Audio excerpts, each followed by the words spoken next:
We're going to go ahead and take a little brief session here before we begin at 1:30 with the Battle of Armageddon.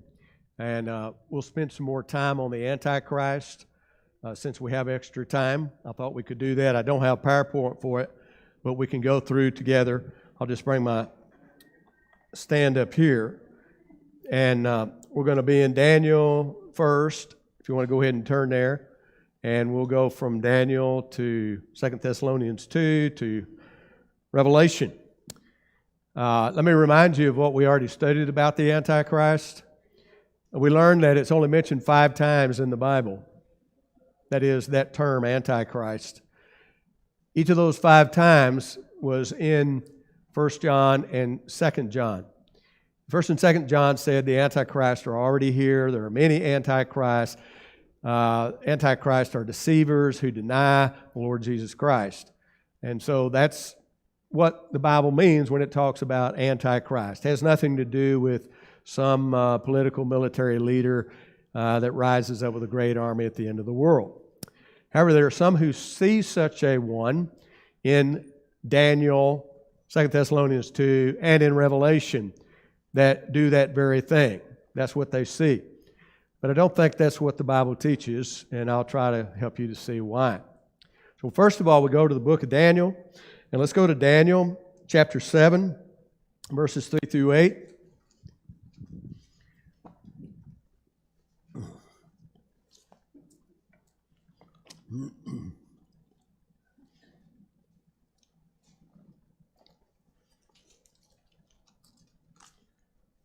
Daniel chapter 7, verses 3 through 8. And let's read what Daniel sees here. And 4 great beasts came up from the sea, each different from the other. The first was like a lion. Skip down to verse number 5. And suddenly another beast, a second like a bear. Skip down to number 6. And looked, and there was another like a leopard. So we got 3 beasts, a lion, a bear, and a leopard. And then verse 7. And this I saw in the night vision, and behold, a 4th beast, dreadful, terrible, exceedingly strong. So there are those who say that there was something that happened concerning this 4th beast, which points to an Antichrist. And you see it here in verse 8, where he says, I was considering the horns. There was horns on this 4th beast. And there was another horn. And it was a little one coming up among them, before whom 3 of the first horns were plucked up by the roots. And there in this horn were eyes like the eyes of a man, and a mouth speaking pompous words. Now, who is this little horn that became a great horn, speaking these pompous words? And he goes on to talk about that one. Now, notice this horn is connected with what? The 4th beast. So if I can identify that beast, it'll tell me something about that horn. Now, in the book of Daniel, he mentions 4 kingdoms in Daniel chapter 2. I've mentioned this briefly in some of our other lessons, but if you look in Daniel chapter 2, he mentions 4 kingdoms. He mentions King Nebuchadnezzar, who saw a vision, and Daniel interprets that vision for him. Nebuchadnezzar was the king of Babylon. And look what Daniel tells King Nebuchadnezzar in verse 37. Daniel 2, verse 37. He says, You, O king, are a king of kings. For the God of heaven has given you a kingdom. So we know for sure who he's talking to here, Nebuchadnezzar, the king of Babylon. But then what does he tell Nebuchadnezzar in verse 39? He says, After you shall arise another kingdom inferior to yours, and then another, a 3rd kingdom. And then in verse 40, the 4th kingdom shall be as strong as iron. He goes on to talk about, again, you see the parallel between this chapter and what we just read in chapter 7. Here it's 4 kingdoms. In Daniel 7, it's 4 beasts. Each of these kingdoms is represented by a different beast in Daniel chapter 7. Something happened during the days of the fourth kingdom, and I'll show it to you down in verse number 44. Verse 44. And in the days of these kings, the God of heaven will set up a kingdom which shall never be destroyed, and the kingdom shall not be left to other people. It shall break in pieces and consume all these kingdoms. It shall stand forever.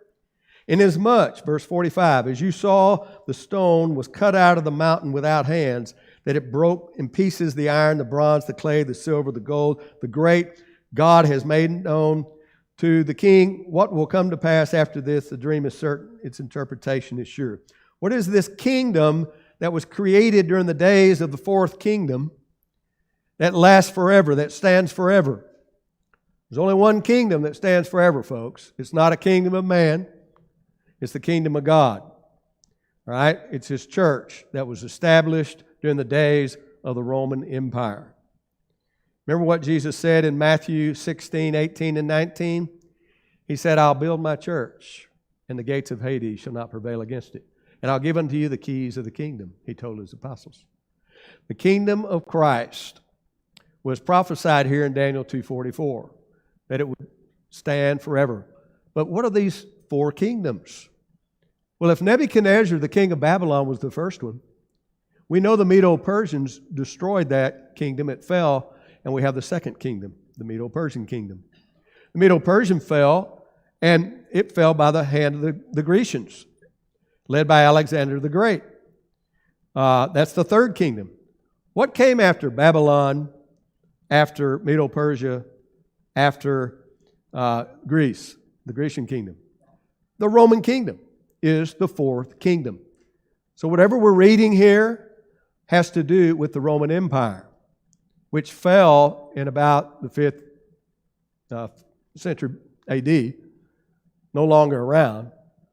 So whatever this beast is in Daniel 7, it was a part of the Roman kingdom. This little horn that grew into a big horn, this is not the Antichrist at the end of the world. It's Domitian, the emperor of Rome, who led persecution against the church. Daniel chapter 7. Whoever this is, this little horn, is not an Antichrist at the end of the world. It's a part of the fourth kingdom, the Roman Empire. Happened long ago. Now, if you look over a little bit further, let's go a little further with this.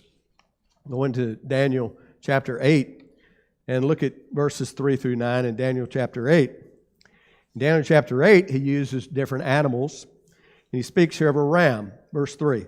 I lifted my eyes and saw there standing beside the river a ram which had 2 horns and so forth. He talks about the ram.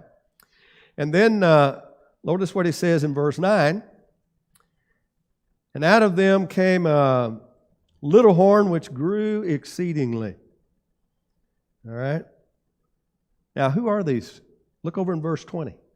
Verse 20. The ram which you saw, having the 2 horns, they are the kings of Media and Persia, like I told you. The first one was Babylon, King Nebuchadnezzar. What's the second kingdom? The Medo-Persian kingdom, mentioned right here. In verse 21, the male goat is the kingdom of Greece. That's the next one. So he actually names them for us. We know Nebuchadnezzar, Babylon was mentioned. We know Medo-Persia was mentioned. We know the Grecian kingdom was mentioned. And notice in verse 21, what came out of this Grecian kingdom? The large horn that is between its eyes is the first king. Who was the first king there of Greece? Alexander the Great was the first Roman ruler. When he died, it was divided into 4 kingdoms. You see it in verse 22. That's a matter of history. And something right in verse 22 is, for the broken horn and the 4 that stood in its place, 4 kingdoms shall arise out of that nation and not its power. And notice what's going to happen in the latter time of their kingdom. There's a king that arises in verse 23 that has those fierce features, that mighty one. And who was it in the Grecian kingdom that was so mighty and powerful after Alexander died? It was Antiochus Epiphanes. Antiochus IV Epiphanes. And he was the one that brought great trouble to the Jews. You might remember he came in and defiled the temple and stopped the sacrifices. Horrible time in history. But I just want you to see what Daniel's telling us has to do with the Babylonian kingdom, the Medo-Persian kingdom, the Grecian kingdom, the Roman kingdom. We haven't got beyond the Roman Empire in the book of Daniel. We certainly haven't gotten to the end of the world. That's not what Daniel's writing about. Look at it a little bit further in Daniel 9. Let's go to Daniel 9, verse 26. Some people see here the end of the world, but it's very clear that this is the destruction of Jerusalem in 70 A.D. Now you notice in Daniel 9:24, 70 weeks are determined. 70 weeks. This is the famous 70-week prophecy. It literally says 70 sevens. 7 days, 7 years. It's not what's significant here. It's 70 sevens is a way of speaking of something that is perfect and complete. The number 70 is 7 times 10, right? Both of those numbers are symbolic in the Scriptures. 7 is the number for perfect, 10 the number for complete. And what he's saying is, this prophecy is going to be fulfilled in this vision of 70 sevens. All right? What's the vision about? Look at verse 24. 70 weeks are determined for what? For your people and for your holy city. The vision is focused on the people of God, Israel. It's focused upon the holy city, Jerusalem. That's what this is about. And what does he say about it? It says he also mentions several things. Finishing transgression, making an end of sins, reconciliation for iniquity, to bring an everlasting righteousness, to seal up vision and prophecy, to anoint the most holy. Now we know that Jesus accomplished this with his coming. We know that Jesus took sin away once and for all. He brought an end to to sin. Jesus Christ was the one that reconciled us to God through his sacrifice on the cross. And what we're seeing is that this prophecy is fulfilled in Jesus' coming. That's going to be clear as you go through. After this, he's going to explain it piece by piece. Notice in verse 25, he says, "Know therefore and understand that from the going forth of the command to restore and build Jerusalem until Messiah the Prince." Remember, when Daniel had this vision, when he wrote these things, he is in captivity in Babylon. Jerusalem had been destroyed. The temple had been destroyed. God's people, a remnant, were taken into Babylon. Daniel was among them.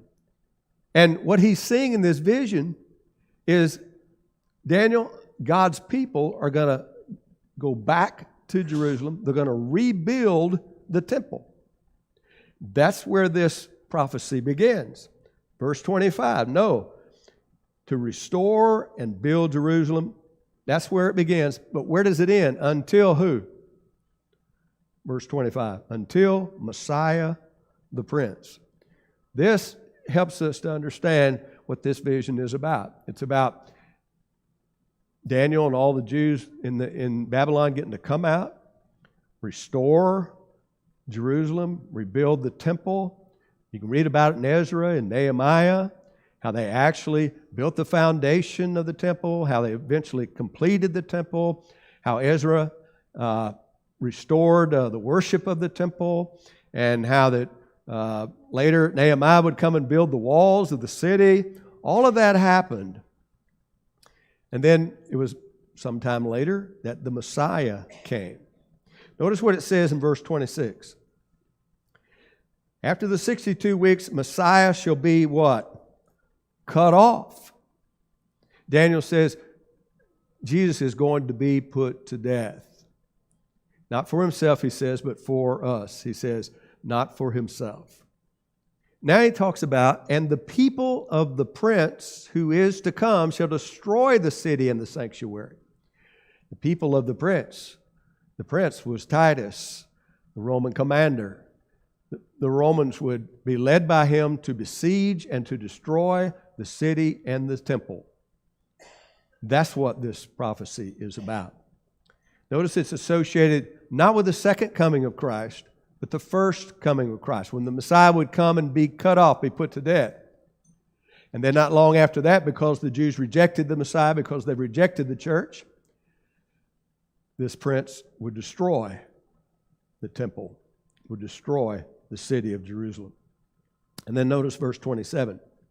He shall confirm a covenant with many for 1 week, and in the middle of the week shall bring an end to sacrifice and offering.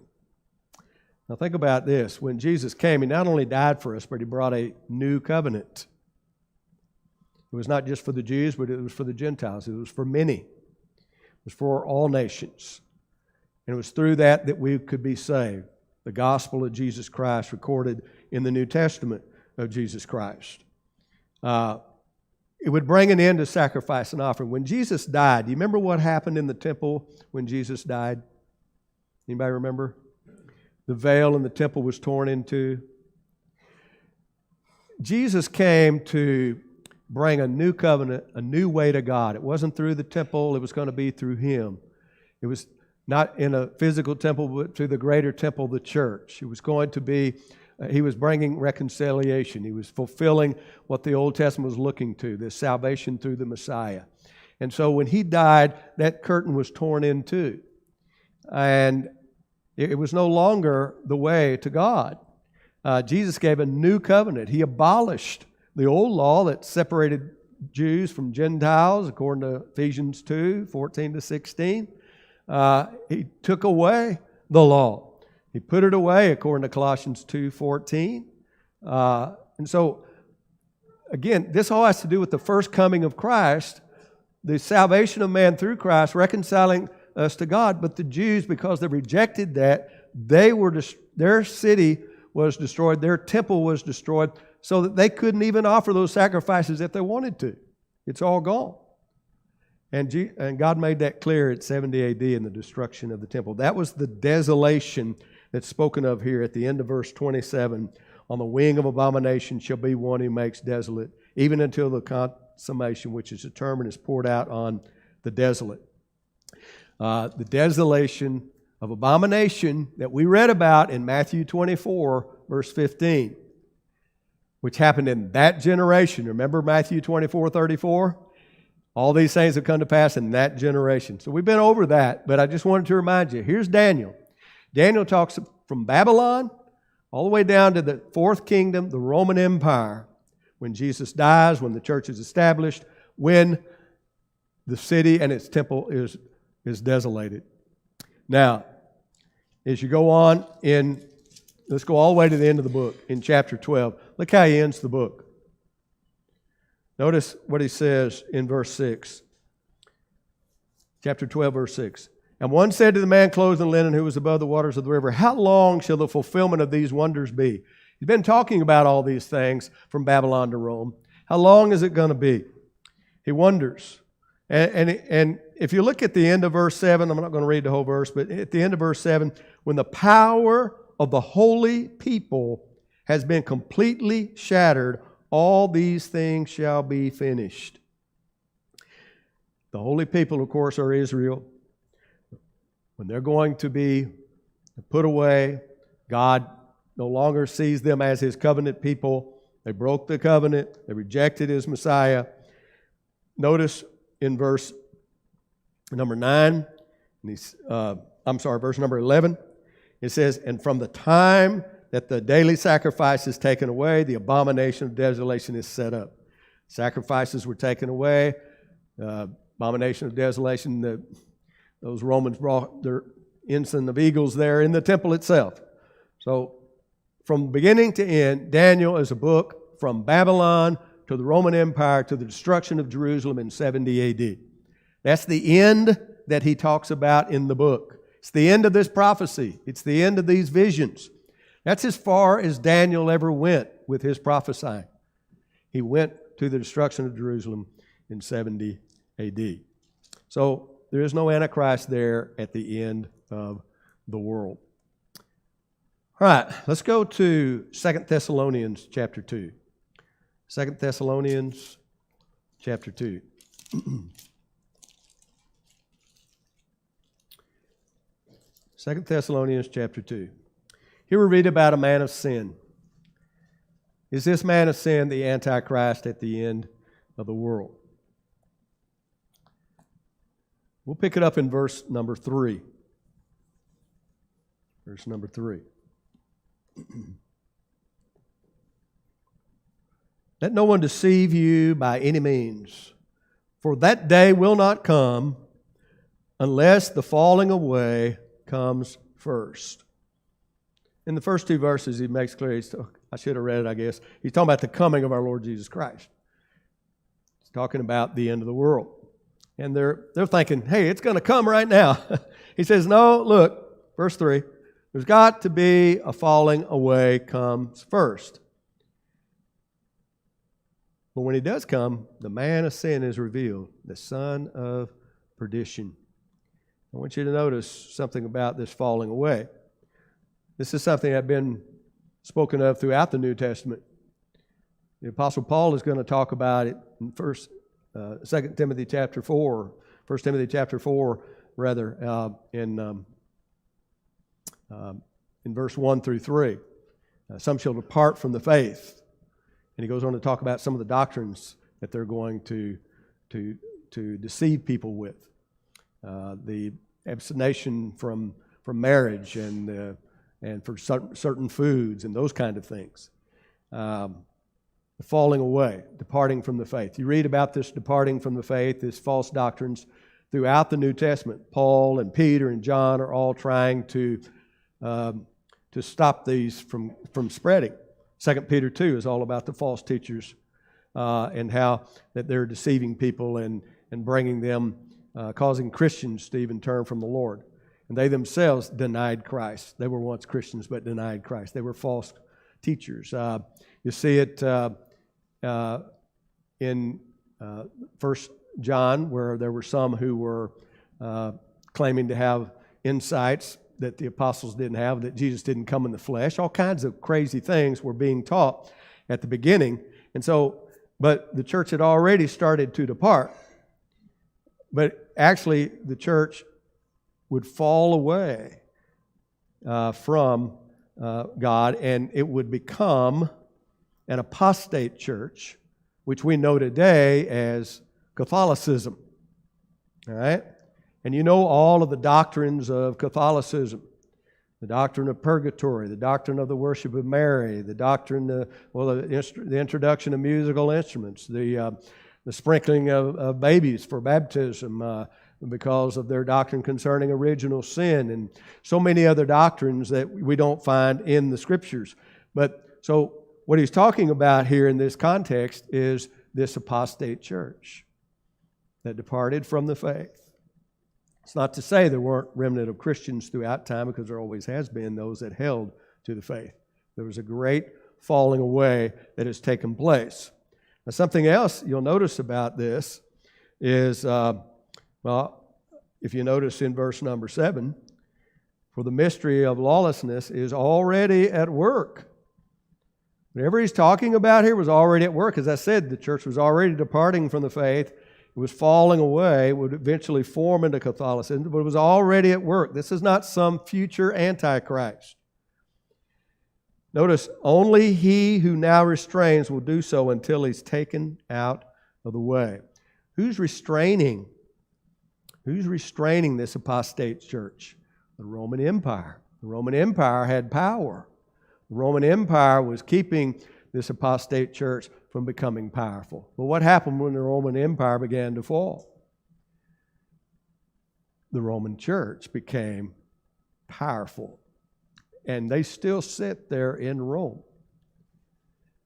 And they still have a great power to deceive throughout the world. And you'll notice as you go on in verse 8, and then the lawless one will be revealed when?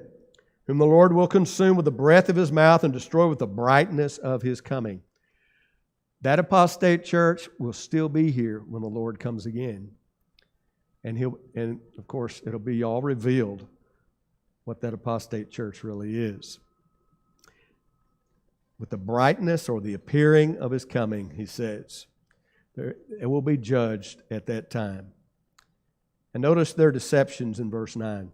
The coming of the lawless ones according to the working of Satan with all power, signs, and lying wonders, with all unrighteous deception among those who perish because they didn't receive the love of the truth that they might be saved.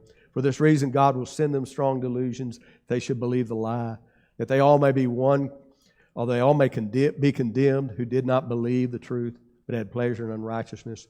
That kind of deception, these signs, these wonders, they still continue today. Catholicism is still present. It's still around. They're still doing these things. You see them talking about apparitions and false miracles and speaking and bleeding images, many other deceptions that we see here. But we certainly don't see here someone rising up and a great army at the end of the world to take over this planet. We do see the church, this apostate church that developed when the church fell away, and you do see that church continuing to deceive the world. All right, let's go one other place. Let's go to Revelation.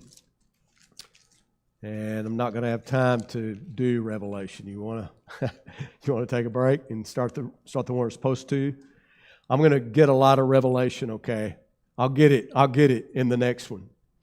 So this is a good place for us to stop because we're really supposed to begin the next session at 1:30. It's just a few minutes. So if you need to get up, do. Otherwise, just wait and we'll change the PowerPoint and we'll get ready for the next lesson.